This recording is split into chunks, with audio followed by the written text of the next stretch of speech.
Wir fangen jetzt gleich an. Good afternoon and welcome to the SETA Berlin web panel. My name is Zafer Mesher. Over the next 60 minutes, we will examine the central strategic question of our moment with NATO, whether the transatlantic relationship is being anchored or set adrift in a shifting global order. The pressures on the relationship rarely converge as they do now. Global power is diffusing toward Asia. Russia has returned as a structural challenger. The United States, under the second Trump administration, has redefined its posture towards Europe. European defense is being recalibrated after the NATO commitment to 5%. The question is no longer whether the transatlantic bond will continue. The question is on what foundations it will continue and with what internal geometry. What still anchors the relationship? Where are the lines of drift? We'll extend this across three dimensions. The first is the American recalibration. The second is the European response, the polar now being constructed inside the alliance. The third is the alliance's wider geometry in a multipolar age with particular attention to Türkiye. I'm very pleased to be joined for this conversation by Professor Ulrich Schlie. Professor Schlie holds the Henry Kissinger Professorship for Security and Strategy Research at the University of Bonn. He also directs the Center for Advanced Security, Strategic and Integration Studies.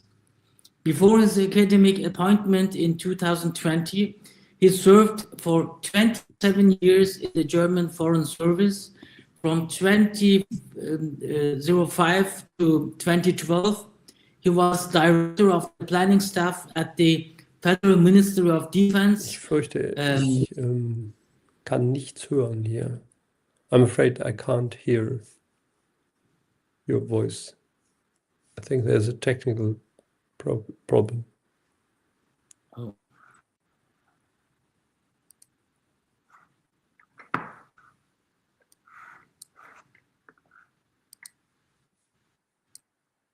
Should I leave and come back? Kannst du mich hören?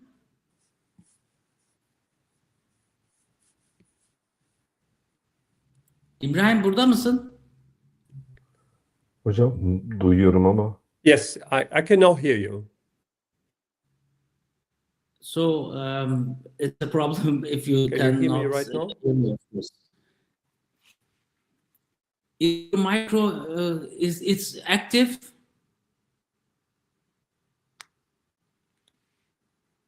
Can you check your mic whether it's on?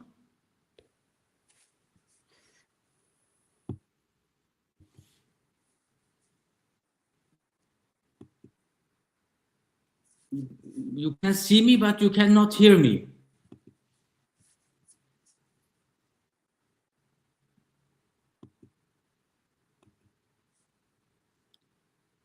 İbrahim, müsait misin sen? Hocam yani bekliyorum ama ne yapacağımı bilmiyorum açıkçası. Duyamıyoruz ya, görebiliyoruz. Bizi duyamıyor. Yani benim konuşmamı duyamıyor. Was ist denn mit deinem Mikro? Ist an? So can you hear me?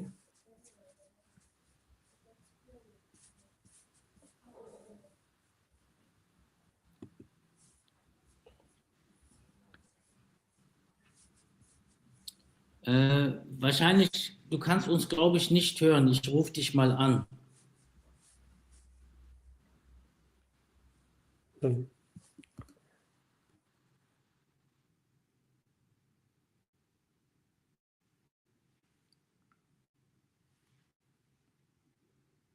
Telefonda da mobil box'u çıkıyor. Abi ne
Hi Allah, ja. Raimund, So, jetzt ist es besser. ja, Can you hear me right now? hören? Jetzt höre ich dich, ja. Ja, Vorhin hatte ich dich klasse. auch gehört. Ja. Okay. Ja gut, dann fangen wir am besten von vorne an. Okay. Ja, Thank you for your Good. patience. ja. No worries. Okay. Okay, we will start again from the scratch. So, good afternoon and welcome to the SETA Berlin web panel. My name is Mesha. Over the next 60 minutes, we will examine the central strategic questions of our moment with NATO, whether the transatlantic relationship is being anchored or set adrift in a shifting global order. The pressure, better says, the pressures on the relationship rarely converge as they do now. Global power is diffusing toward Asia. Russia has returned as a structural challenger. The United States, under the second Trump administration, has redefined its posture toward Europe. European defense is being recalibrated after the Hague commitment of NATO to 5%. The question is no longer whether the transatlantic bond will continue. The question is on what foundations it will continue and with what internal geometry. What still anchors the relationship? Where are the lines of drift? We will examine this across three dimensions. The first is the American recalibration. The second is the European response and the pillar now being constructed inside the alliance. The third is the alliance's wider geometry in a multipolar age, with particular attention to Türkiye. I'm very pleased to be joined for the conversation by Professor Ulrich Schlie. Professor Schlie holds the Henry Kissinger Professorship for Security and Strategy Research at the University of Bonn. He also directs the Center for Advanced Security, Strategic and Integration Studies. Before his academic appointment in 2020, he served for 27 years in the German Foreign Service from 2005 to 2012. He was director of the planning staff at the Federal Ministry of Defense. He worked with three ministers of defense, Franz Josef, Theodor zu Gutenberg, and Thomas de Maizière.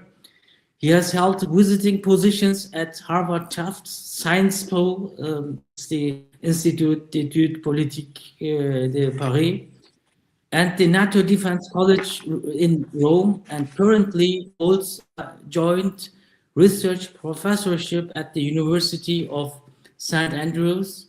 He is a leading voice in the current debate on the transatlantic dimension of European security. Professor Schlie, welcome. It is a privilege to have you with us. Thank you for your kind introduction and good morning, everybody. I'm delighted to have that exchange and I'm much looking forward to your questions. Thank you. Let us begin with the American question. The second Trump administration has framed the transatlantic relationship in transactional terms. Its national security strategy assigns Europe primary responsibility for conventional defense. It declares that NATO is no longer an ever-expanding alliance. It foregrounds competition with China as the strategic horizon. Bad news for Europe with the consequences, as we can see, there is a shift from burden sharing to burden exclusively for its own continent and for the European Union. Professor Schlie, is this a temporary disturbance, a generational recalibration, or a structural realignment in American foreign policy? And how should... Hello? No, please go ahead. And how should European allies read this positioned differently along the transatlantic axis, please? Thank you. I think you asked the central question. What is the change about? Is it habit or is it fundamental change? And I think it's a fundamental change. It's a new approach.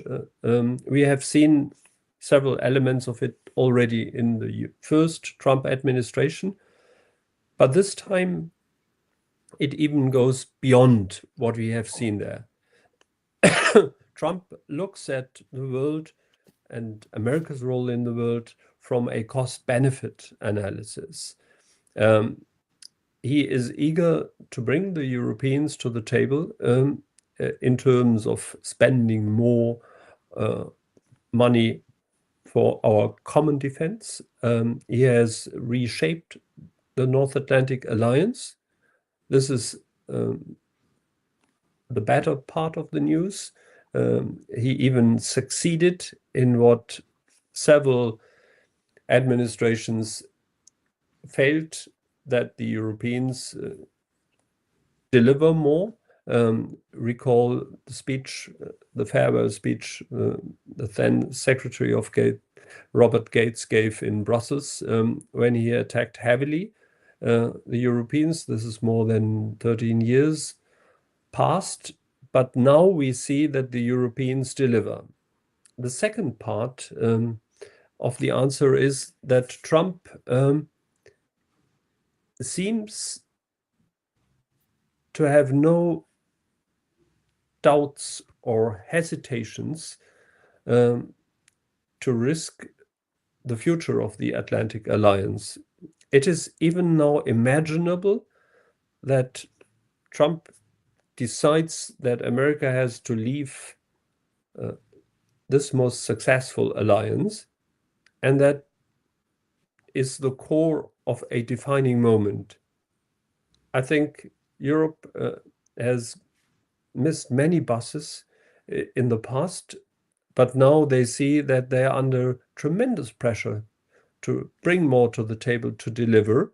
And at the same time, we must take care that the alliance, as I said, which is the most successful alliance after the Second World War, should not be demolished. I think it's a defining moment. Well, thank you, Professor Schlie. What I compelling in your reading is how Trump has shaped so far the NATO within a short term,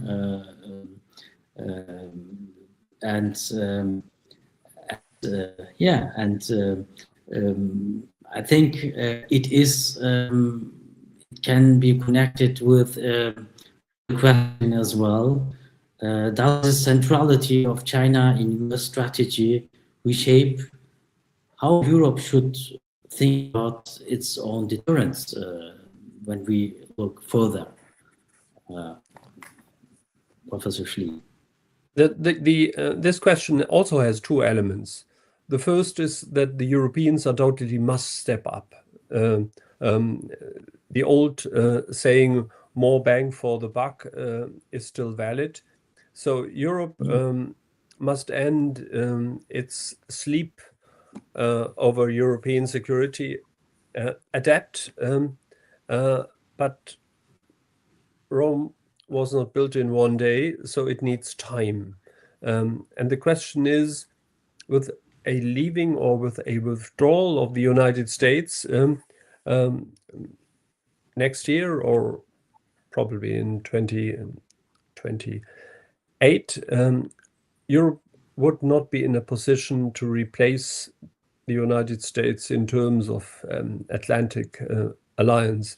And there's much about a European pillar.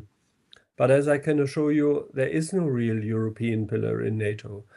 What we definitely must see is a stronger European contribution to the North Atlantic Alliance. But the main thing, the main purpose is to preserve the alliance and to convince Trump that it's in his own interest to stay in the alliance. When we look at the forthcoming summit in Angora, then I think it's important that we will at the end be satisfied with the results and can call it a success. There is nothing as successful as the British Prime Minister Benjamin Disraeli said in 1870 than the success. And success is the preservation of the alliance, a stronger European contribution, but also an undoubted American commitment to NATO. And this is my main concern at the moment, whether we will see that. An American commitment means that the United States will stay within the alliance, and also that we make sure that the European side and the American side will be bridged by common objectives and also further capabilities and stronger European contributions. Okay. This for the first pillar of the topic, my last question: is there a usable historical analogy like Nixon's years of the Mansfield Amendments, or are we in genuinely new territory?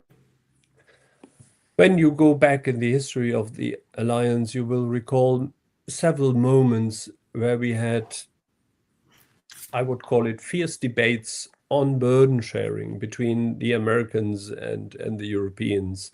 And there had been a lot of pressure. And I recall the debates in the 1960s when it was not clear how to proceed with the nuclear deterrence, the so-called MLF debate caused dramatic reactions in membership countries. But the approach Trump has chosen is, for the first time since the end of World War II, a purely cost-benefit approach. And I think this is something which cannot be compared to the change we have seen in 1980 after the end of the Carter era, when Ronald Reagan came to power.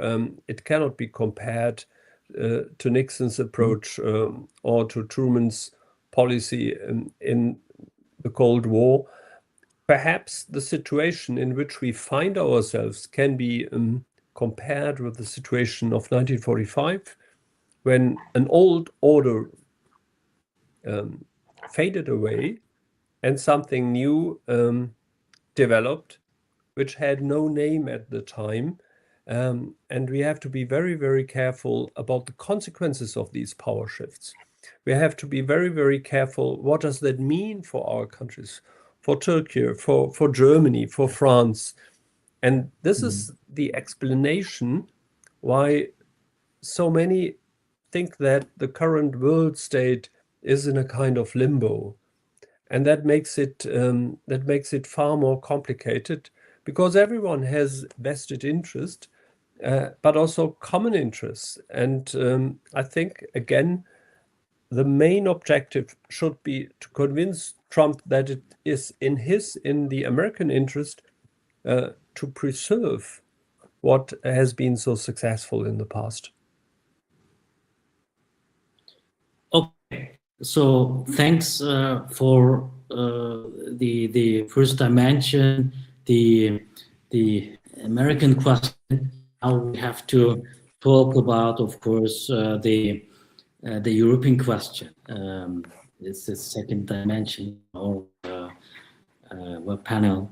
So, of course, it brings us to the European response with the pillar being constructed inside the alliance. The NATO summit at Hague with the Hague commitment to 5% of GDP by 2035 is the most consequential European response to the new American posture, as you also mentioned.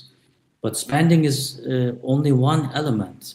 The European pillar is also being built through its own security architecture, SAFE program, PESCO, the European Defence Fund, and a growing network of bilateral and unilateral initiatives. Professor Schlie, what kind of alliance is being constructed inside the alliance? And what is the political theory underpinning it? And strategic, is it strategic autonomy, complementary capability, or a hedge against transatlantic uncertainty? Thank you for your question. The first message is that Europe should step up, bring more to the table, develop capabilities which the European armies do not have at the very moment. Europe has been very good in debates which led nowhere. I recall the debate on strategic autonomy. I would not exaggerate this in apostrophes ideological approach. It would be better to have a pragmatic approach and to make sure that whatever the Europeans do does serve the common purpose of the alliance. I think it would be an unwise strategy to challenge America in this particular historical situation. The defense fund PESCO you mentioned, that has been developed in another political environment, and now there is a concern which I see for quite some time. The European Commission is a bureaucracy, and they are able to spend money, but they are not able to generate political will. The question of the political will is one of the leaders of the heads of state and government in European member countries. And European means European members of the North Atlantic Alliance. You know that in the construction of the European Union, there are even some new like Ireland or Austria. And there have been in the past many debates whether NATO should be in line with EU and so on. I think the pressure is now so demanding that we should leave aside these debates and concentrate on strengthening the North Atlantic Alliance. It would be a misunderstanding to think that the European Union can replace NATO or build up an own European NATO. Also, I think this leads us nowhere. I see. Well, building on your reading, the European pillar is being constructed asymmetrically, and within the European Union framework, SAFE and PESCO define a regulatory and financial architecture. That architecture increasingly determines what counts as European defense. Allies outside the EU framework, the United Kingdom, for example, Norway, Canada, Türkiye, are not simply spending more. They are being categorized differently in the alliance industrial and procurement logic. This asymmetry contains a paradox. The same autonomy that now defines European ambition has been practiced by Türkiye for nearly a decade. Türkiye's defense industry trajectory, its operational reach, its willingness to operate outside dominant Western templates, these are precisely the qualities European policy now seeks to cultivate, I would say. My question is that whether can the European pillar be built coherently while keeping its most adaptive non-European Union allies at a structural distance? And does the current moment offer an opening to rethink that, you know? So I share your deficit analysis, and I think this, what you mentioned, is a good example why Europe has not stepped up so far. There is a tendency of a bureaucracy to solve problems with the same methods as they applied in the past. And it's now a political decision to have more flexibility in all these questions. And I think it does not serve the purpose when Turkey or the United Kingdom cannot fully bring to the table what they would like to bring to the table. And there should be a broader definition of European interest. We all sit in the same boat. Right. And I see there the when you define the homework, I see in the first place the European Union just to have to develop more flexible instruments and to make sure that the political disappointment which is caused by a too rigorous approach to these questions will lead to further problems.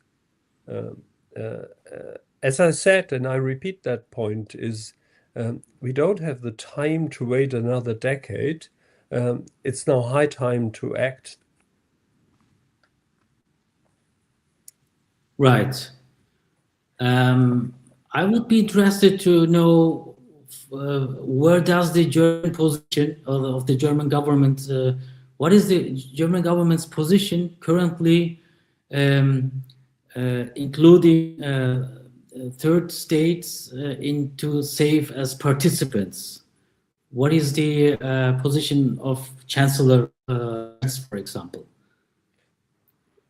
As far as as far as I'm informed, and I'm currently not a member of the German Defense Administration. My experience refers to the past, but I was involved in developing these instruments, and I very much tried to push in the direction to have a larger flexibility to include third state countries in order to strengthen the elements. So it would always be my advice to go in this direction. I see. I mean, with the European Defense Fund, there is a critical issue, as you may know. You know, is intended for capability development, and in terms of industrial capabilities, you know. And I mean, when we look at the almost the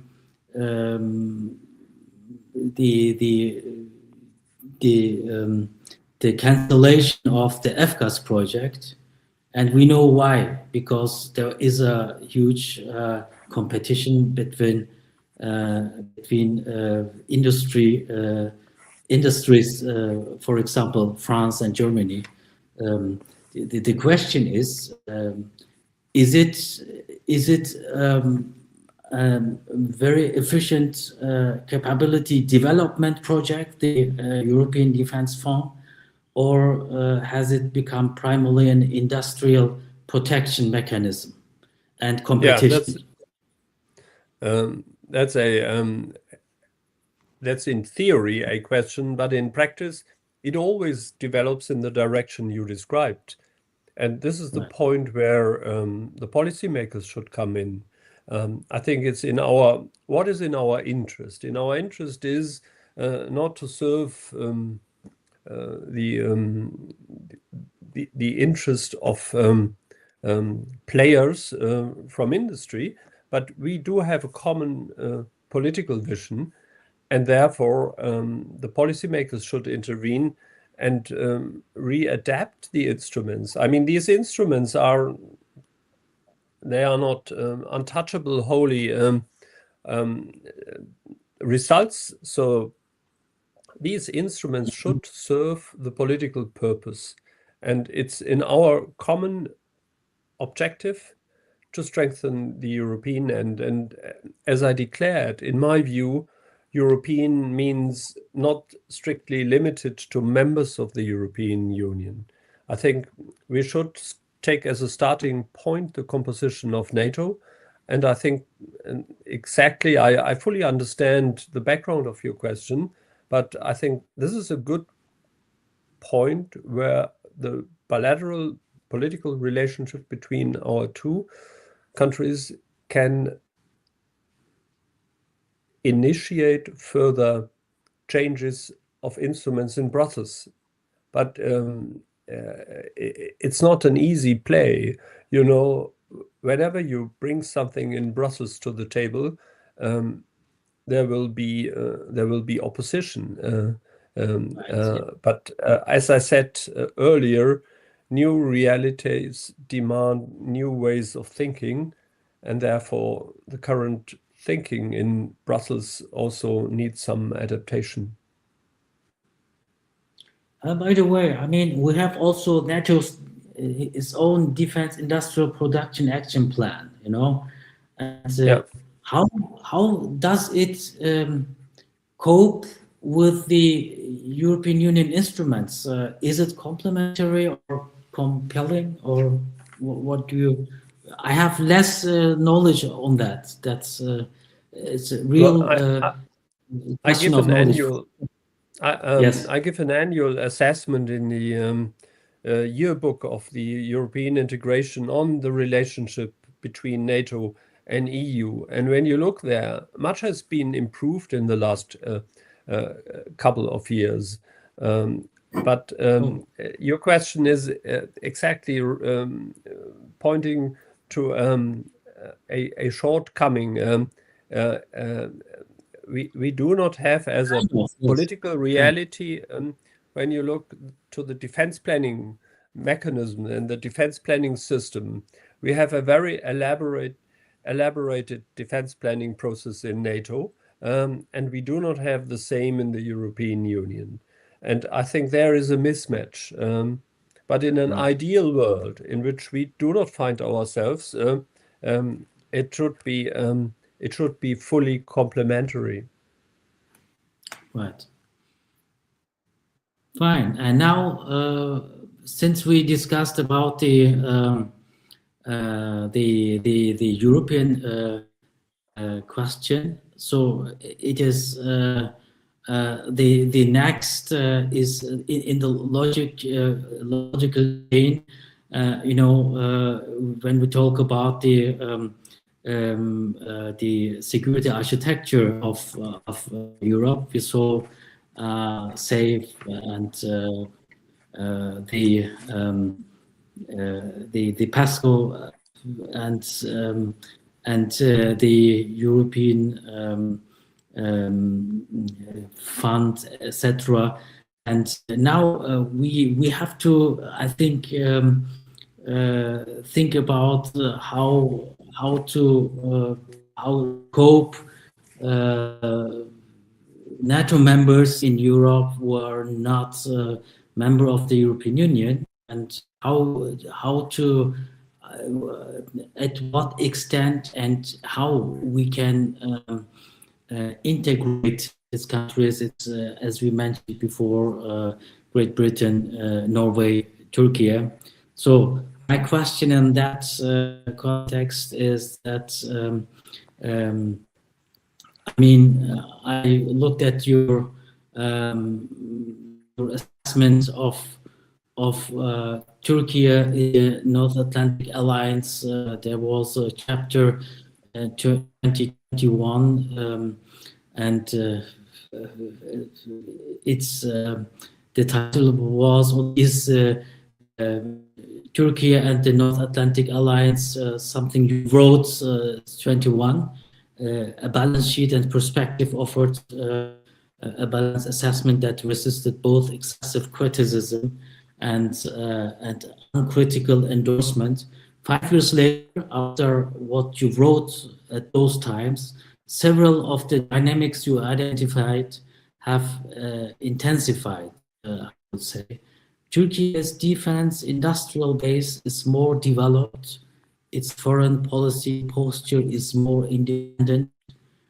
Russian and Iranian pressures now cross multiple theaters simultaneously, and the regional environment connects the Black Sea, the eastern flank approaches, and the MENA periphery as one strategic space.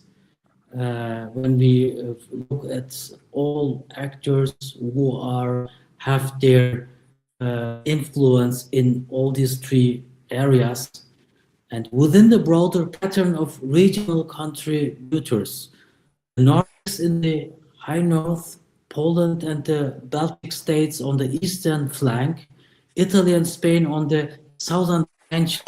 How do you read Turkey's position today?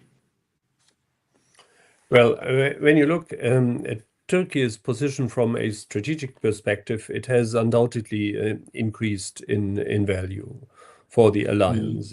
As we have seen in the last 5 years, so many developments in the Mediterranean, but also in the Middle East, which is called Near East, not because it's near to the United States, but it's next to Europe. I think we have seen developments which underline a greater fragmentation of the world in which we live. So the strategic value of regional powers has increased, and it's an environment where we still have rising uncertainties. This strategic weight is reflected in the role within NATO. I think it's a perfect choice that the next summit will take place in Ankara, because this underlines that we from Western Europe, from Central Europe, must spend and give more emphasis to these developments on the southeastern flank of NATO. So I see an increase. We did not mention so far the war between Russia and Ukraine, and we did not touch upon the developments in the Middle East. And all these developments underline that we not only should invest in our ability to defend ourselves, Article 5, but also to the value of diplomacy. And there Turkey is a front runner in terms of bringing diplomatic offers to the table. Sometimes, and this is not a critical a statement containing criticism, quite the contrary, also for vested interest. But we desperately need more diplomacy. That war between Ukraine and Russia, which is the consequence of the Russian invasion, we should not forget that. But it would be in the interest of all to end this war very, very soon. And there we need mediation. And Turkey is in a position to mediate. But it's also in a position to strengthen the inner cohesion in the alliance, and not to be led by other second thoughts. Well, Turkey's evolution since 2016 has too often been described in Western analytical framework as drift. I would propose a different reading, for sure. It is a form of strategic adaptation, I would say, to precisely global order shift that now drive the broader European autonomy debate. Consider what Turkey contributes to the alliance today. It is the second largest military NATO. Its defense industrial base is among the most dynamic in the alliance. Its military engagement and operational footprint connects the Black Sea, the eastern flank approaches, and the MENA periphery as no other ally can. And its diplomatic agility, as you described just some minutes ago, they have stalled, they produced opening, its diplomatic agility has produced openings where Western frameworks have stalled: the Black Sea grain corridor, the early Russian-Ukraine talks in Istanbul, mediation efforts in Syria and Libya, in Somalia and Sudan, part of conflict resolution over there. I mean, in a multipolar age, this combination is not an exception to the alliance. It is structural function the alliance increasingly depends on. My question: what would it like? What would it take, likely, conceptually and politically, for that anchoring role to be more fully recognized in NATO's strategic concept, in its regional plans, and in the political discourse of the major European capitals? Thank you. May I recall that when you look at the structural questions, the positioning, also Yes. the command structures of NATO, and also of the personnel, I think Turkey is very well recognized and represented within NATO, and I can congratulate Turkish diplomacy on the successes. I recall the debates when we discussed personnel questions of Turkish representation at several summits. When it comes to the strategic concept of 2022, you are right that it has to be adapted in several points, but it's not so easy a process, especially when you have to come to terms with an administration which is not so clear about, I mean the American administration, which is not so clear about the end state. And I think the prediction is somewhat justified to say that we do not expect a new strategic concept right now. That would be, as an exercise, a very demanding exercise. So the strategic weight, when I answer your question, whether the strategic weight could be made clearer of Turkey in the current alliance, then I think the final documents of the forthcoming summit will reflect that. But I would not go as far and demand for a new strategic concept. I think what is currently needed is a successful summit with a clear message of unity, with a clear message of a stronger European contribution to the alliance, and also with a clear message to Russia and to other threats of our common security. Thank you, Professor Schlie. Thank you for your... Yeah, but let me ask you, since I have you at my web panel, so I try to get the maximum from you. So my question, it's the final stage now. I have 2-3 questions with short answers, maybe then we will finalize our web panel. Where do you see the most plausible scenario for transatlantic vision over the next 5 years? Anchored, partially adrift, or fundamentally restructured? It will be transformed, a new NATO, hopefully with more inner cohesion, a stronger European contribution, and still in the own interest and American commitment. A kind of, if I may use that phrase from Zbigniew Brzezinski, a kind of World Wide Web for security. Ah, cool. And what signals would suggest that the European pillar is moving toward inclusion of its non-EU allies rather than away from?